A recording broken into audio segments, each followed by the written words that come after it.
हर हर महादेव। जय माँ पार्वती। आज मैं हरतालिका व्रत का कथा सुनाऊंगी। यह व्रत अखंड सुहाग देने वाला है। महिलाएं आज के दिन यह व्रत निर्जला रह के करती है। कुंवारी कन्याएं भी मन पसंद वर के प्राप्ति के लिए यह व्रत करती है। इस कथा को समझ सुनने से हमारी मनोकामनाएं पूर्ण हो जाती है। सुत जी ने कहा है, सोने का आदि महर्षि गण मदार के फूलों से सजे हुए केसर वाली दिव्य वेष्टन से सुशोभित माँ पार्वती को तथा मुंड माला से सुशोभित शिव जी को दिगंबर रहते हैं, ऐसे शिव जी को मैं बार बार प्रणाम करती हूँ। कैलाश पर्वत के राम शिखर पर विराजमान शिव जी ने पार्वती जी से पूछा, हे महेश्वर, आज मुझे कोई गुप्त रहस्य बताए। वह ऐसी बात हो कि जो सभी धर्म का सरल परिसर से योग्य और अत्यंत फलदायिनी का कथा हो, जिसमें समावेश हो। हे प्रभु, मैं पूर्व जन्म में कौन सा तपदान या व्रत किया था जिसके फलस्वरूप त्रिलोक के आदेश्वर आदि और अनंत रूप वाले पति मुझे प्राप्त हुए। तब शिव जी ने कहा, देवी, अब मैं उस व्रत का वर्णन करता हूँ क्योंकि तुम मेरी प्रियंसी हो। अतः मैं तुम्हें इस गुप्त व्रत को बतलाता हूँ। जिस प्रकार तारों में चंद्र, ग्रहों में सूर्य, वर्णों में ब्राह्मण, देवों में विष्णु, नदियों में गंगा, पुराणों में महाभारत, वेदों में सामवेद श्रेष्ठ है, उसी प्रकार पुराणी एवं वेदों का सदस्य प्राचीन व्रत का मैं तुम से वर्णन करता हूँ। तुम इसे स्थिर चित्त से सुनो। पूर्व काल में तुम यही व्रत की थी, इसी प्रभाव से तुमको मैं प्राप्त हुआ था।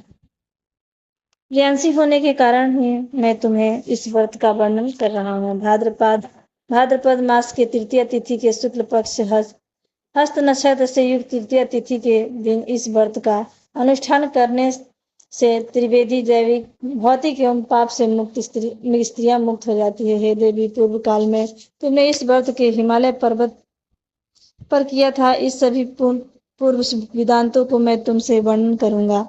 तब पार्वती जी ने कहा, नाथ, मैं इस उत्तम व्रत को किस प्रकार की थी, मैं आज आपके मुख से सुनना चाहती हूँ। तब शिव जी बोले, पर्वतों में श्रेष्ठ हिमालय नामक एक पर्वत है, जो अनेक प्रकार की भूमि तथा विभिन्न वर्षों से परिव्याप्त है। उस पर्वत पर अनेक प्रकार के पंछी, वृक्ष, देवगण, गंधर्व शिव चरण और गुहार प्रमोदित मन से विचरण करते हैं एवं गंधर्वगण निरंतर गुणगान किया करते हैं। इस पर्वत की चोटी फटकवल्ला नामक की एक विशेष प्रकार की मणि है, स्वर्णमणि और मंगों से सुशोभित है। यह पर्वत आकाश के समान ऊंचा है। उसकी चोटियां सदैव बर्फ से ढकी रहती है। हे पार्वती, तुम्हें अपने बाल्यावस्था में जो कठोर तपस्या की थी, मैं उसका वर्णन करता हूँ।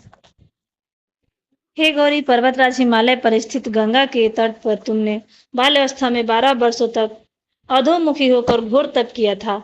इतनी अवधि तुमने अन्न न खाकर पेड़ों के सूखे पत्ते चबाकर व्यतीत किए। माँ की विकराल शीतलता में तुमने निरंतर जल में प्रवेश करके तप किया। बैसाख की जला देने वाली गर्मी में पंचाग्नि से शरीर को तपाया। श्रावण के मूसलाधार वर्षा में खुले आसमान के नीचे बिना अन्न जल ग्रहण किए समय व्यतीत किया। तुम्हारे पिता तुम्हारी कष्ट साध्य तपस्या को देखकर बड़े दुखी होते थे। उन्हें बड़ा कष्ट होता था।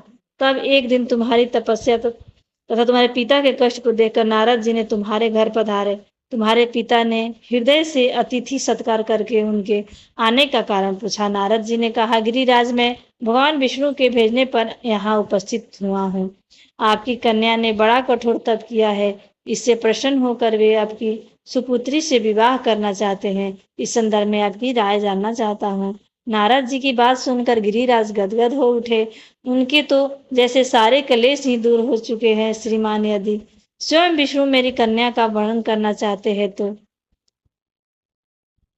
भला मुझे क्या आपत्ति हो सकती है। वे तो साक्षात ब्रह्मा है।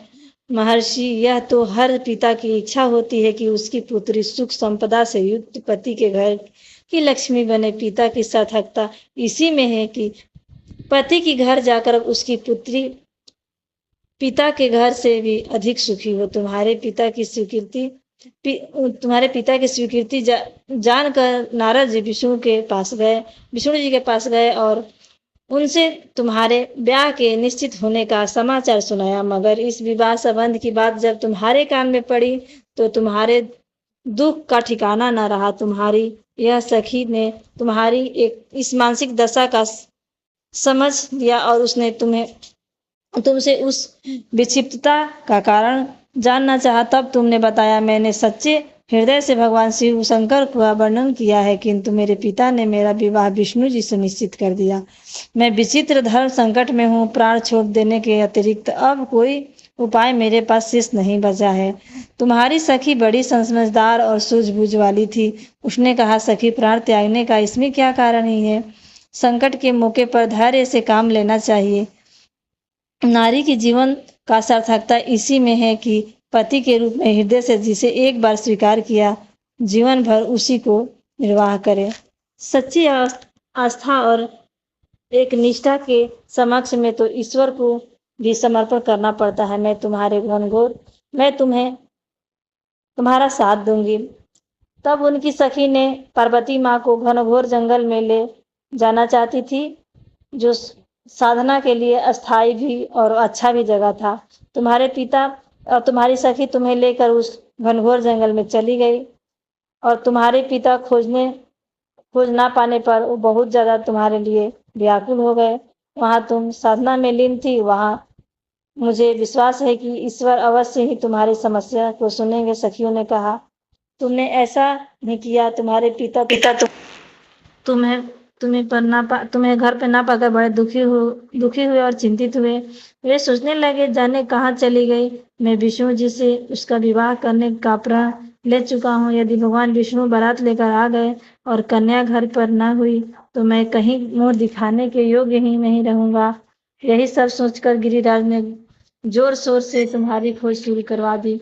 इधर तुम्हारी खोज होती रही और उधर तुम अपनी सखी के साथ नदी के तट पर एक गुफा में मेरी आराधना में लीन हो गई थी। भाद्रपद शुक्ल तृतीया को हस्त नक्षत्र था। उसी दिन तुमने रेत के शिवलिंग का निर्माण करके व्रत किया। रात भर मेरी स्तुति की गीत गाकर जागी। तुम्हारी इस कष्ट से साध्य तपस्या के प्रभाव से मेरा आसन डोलने लगा। मेरी समाधि टूट गई। मैं तुरंत तुम्हारे समक्ष जा पहुंचा और तुम्हारी तपस्या से प्रसन्न होकर तुम्हें वर मांगने के लिए कहा। तब अपनी तपस्या के फलस्वरूप मुझे अपने समक्ष पाकर तुमने कहा, मैं हृदय से आपको पति के रूप में वर्ण कर चुकी हूँ। यदि आप सचमुच मेरी तपस्या से प्रसन्न होकर आप यहाँ पधारे हैं तो मुझे अपनी अर्धांगिनी के रूप में स्वीकार कर लीजिए। तब मैं तथास्तु कहकर कैलाश पर्वत पर लौट आया। प्रातः होते ही तुमने पूजा की समस्त सामग्री को नदी में प्रवाहित करके अपनी सहेली सहित व्रत का पारण किया। उसी समय अपने मित्र बंधु और दरबारियों सहित गिरिराज तुम्हारे खोजते खोजते तुम्हारे यहाँ आ पहुंचे और तुम्हारी इस कष्ट का साध्य तपस्या का कारण और उद्देश्य पूछा। उस समय तुम्हारी दशा को देखकर गिरिराज अत्यधिक दुखी हुए और पीड़ा के कारण उनकी आंखों में आंसू उमड़ आए। तुमने उनके आंसू पोंछते हुए विनम्र स्वर में कहा, पिताजी, मैंने अपने जीवन का अधिकांश समय कठोर तपस्या में बिताया है। मेरी तपस्या का उद्देश्य यही था कि मैं महादेव को पति के रूप में चाहती थी।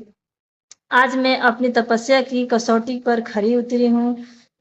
आप क्योंकि विष्णु जी से मेरा विवाह करने का निर्णय ले चुके थे, इसलिए मैं अपने आराध्य की खोज में घर छोड़कर चली आई थी। अब मैं आपके साथ इसी शर्त पर घर जाऊंगी कि आप मेरा ब्याह विष्णु जी से ना करके महादेव जी से करवाएंगे। गिरिराज मान गए और तुम्हें घर ले गए और कुछ समय पश्चात शास्त्रोक्त विधि विधान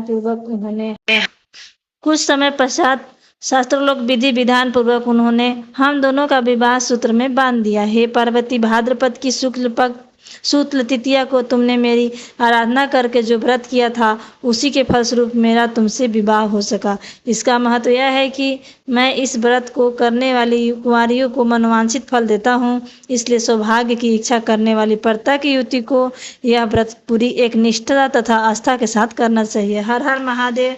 जय माँ पार्वती। ओम नमः शिवाय।